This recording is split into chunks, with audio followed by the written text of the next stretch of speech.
നമസ്കാരം. റാഫ്റ്റോ ക്രിക്കറ്റിലേക്ക് എവർക്കും സ്വാഗതം. ഋതുരാജ് ഗെയ്ക്വാദിൻ്റെ ആദ്യ ഏകദിന സെഞ്ചുറിയാണ് നമ്മൾ ഇന്നലെ കണ്ടത്. ബട്ട് അൺഫോർച്ചുനേറ്റ്ലി ടീം തോറ്റു. എന്നാൽ ഋതുവിന് ഇത് ആദ്യ സംഭവമൊന്നുമല്ല. അദ്ദേഹം സെഞ്ചുറി അടിക്കുമ്പോൾ ടീം തോക്കുന്നു.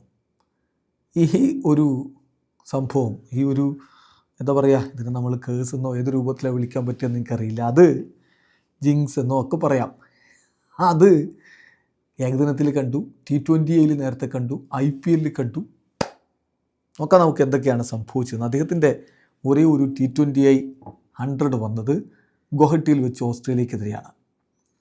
അന്ന് ഇന്ത്യക്കെതിരെയുള്ള ഓസ്ട്രേലിയയുടെ ഏറ്റവും ഉയർന്ന ചേസ് ചെയ്തുള്ള വിജയം സംഭവിച്ചു. 223 റൺസ് ചേസ് ചെയ്തിട്ട് അവർ വിജയിച്ച് കയറി. ഇന്നലെ ഏകദിനത്തിൽ അദ്ദേഹത്തിൻ്റെ ആദ്യ സെഞ്ചുറി വന്നു. ഇന്നലെ ഇന്ത്യക്കെതിരെയുള്ള സൗത്ത് ആഫ്രിക്കയുടെ ഏറ്റവും ഉയർന്ന ചേസ് ചെയ്തുള്ള വിജയമാണ് സംഭവിച്ചത്.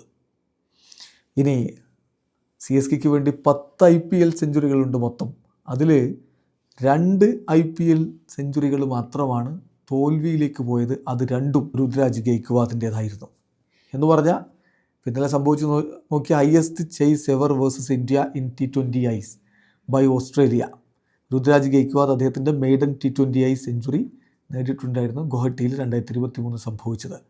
ഇന്നലെ highest chase by South Africa versus India ഏകദിനത്തിൽ ഋതുരാജ് ഗെയ്ക്വാദിൻ്റെ മെയ്ഡൻ ODI സെഞ്ചുറി ഉണ്ടായിരുന്നു റായ്പൂരിൽ ഇന്നലെ.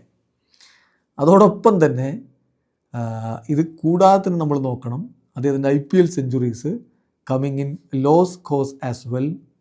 സ്വാഭാവികമായിട്ടും 2 സെഞ്ചുറികൾ അദ്ദേഹം നേടുമ്പോൾ അദ്ദേഹത്തിൻ്റെ ടീം CSK തോൽക്കുകയായിരുന്നു. So feel for Ruturaj Gaikwad എന്ന് പറയാനുള്ളൂ. വീഡിയോ അവസാനിക്കുന്നു. ക്രിക്കറ്റ് ലോകത്ത് കൂടുതൽ വിശേഷങ്ങളുമായി റാഫ്റ്റോക്സ് എത്താം.